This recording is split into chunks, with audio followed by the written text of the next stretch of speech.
औज़ुबिल्लाहिमिनश्शैतानिर्रजीम बिस्मिल्लाहिर्रहमानिर्रहीम। जी, तो जो टॉपिक है वो ये है कि पैरासिम्पैथोमिमेटिक मेडिसिन, इसके बारे में हम पढ़ेंगे। इसको मैंने 6 पार्ट्स में डिवाइड किया है ताकि हम इसे रिमेंबर कर सकें, और वन बाय वन करके इसके सारे पार्ट्स देख लेते हैं। सबसे पहले है डेफिनेशन कि होती क्या है, पैरासिम्पैथोमिमेटिक मेडिसिन होती क्या है। हमने बताना है कि बेसिकली ये जो है, ये वाली मेडिसिन जो है ये मिमिक्स या रिजेंबल करती है अपने इफ़ेक्ट्स में किसके साथ, एसिटाइलकोलिन न्यूरोट्रांसमीटर के साथ, जो कि प्राइमरी न्यूरोट्रांसमीटर है पैरासिम्पैथेटिक नर्वस सिस्टम का। ओके, तो डेफिनेशन में हमने क्या लिखना है कि it resemble in its functions और in its effects with the acetylcholine neurotransmitter which is a primary neurotransmitter in the parasympathetic nervous system.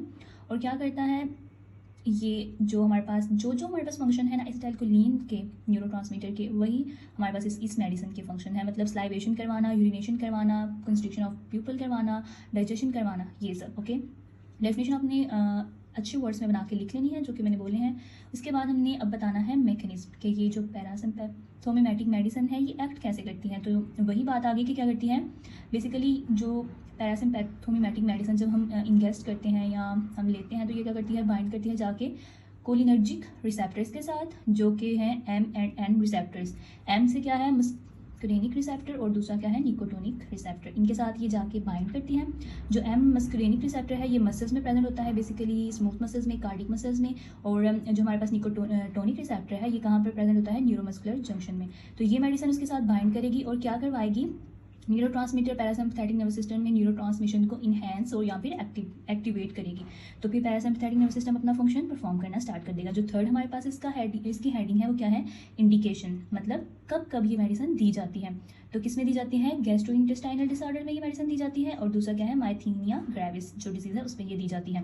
तो हमने मेडिसिन का नेम याद कर लेना है, ज़्यादा आपने नेम याद नहीं करने, आप भूल सकते हैं। तो आपने मेन जो इंपॉर्टेंट है वो याद कर लेने हैं। गैस्ट्रोइंटेस्टाइनल डिसऑर्डर्स में हम जो पैरासिम्पैथोमिमेटिक मेडिसिन देते हैं वो कौन सी है, नियोस्टिग्माइन मेडिसिन। एन से आपने याद कर लेने हैं, नियोस्टिग्माइन मेडिसिन। और माइथीनिया ग्रेविस डिसीज़ में जो हम मेडिसिन देते हैं वो कौन सी है, इसको आप ना याद करने के लिए ये भी एज अ मतलब निमोनिक टाइप बना सकते हैं, प्यारिडोस्टिग्माइन। प्यारी से याद रख लेना है हमने, प्यारिडोस्टिग्माइन। ठीक हो गया, तो ये आपको समझ आ गई।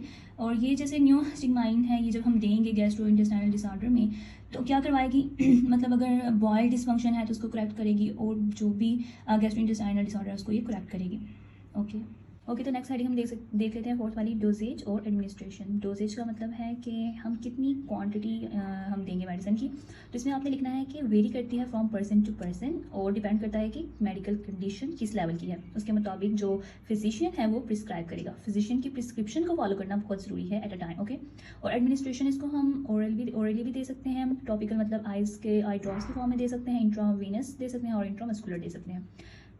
इसके साइड इफ़ेक्ट्स में क्या आएगा, जब हमने पढ़ा है कि ये क्या करता है, डाइजेशन को करता है, इसके अलावा कंस्ट्रिक्शन ऑफ पीपल करता है, यूरिनेशन करवाता है, स्लाइवेशन करवाता है। तो इसकी साइड इफेक्ट अगर हम ज़्यादा ये मेडिसिन ले लेंगे तो क्या होगा, एक्सेसिव यूरिनेशन होगी, एक्सेसिव स्लाइवेशन होगी, एक्सेसिव स्वेटिंग होगी, एक्सेसिव कंस्ट्रिक्शन ऑफ पीपल होगी, इसके अलावा ब्रैटिकार्डिया वगैरह होने के चांसेस हैं। ठीक है, ये साइड इफेक्ट्स में आ गया। कंट्रा इंडिकेटेड मतलब है कि इन पेशेंट्स को हम ये नहीं देंगे। तो जो एस्थमेटिक पेशेंट्स हैं, ठीक है, जो पेशेंट हाइपर सेंसिटिव हैं मेडिसिन को, सर्टेन टाइप ऑफ मेडिसिन को, उनको हम नहीं देंगे। जिन पेशेंट्स को पेप्टिक अल्सर डिजीज़ है उनको हम ये नहीं देंगे। ठीक होगा, और ये आपका क्वेश्चन फिनिश।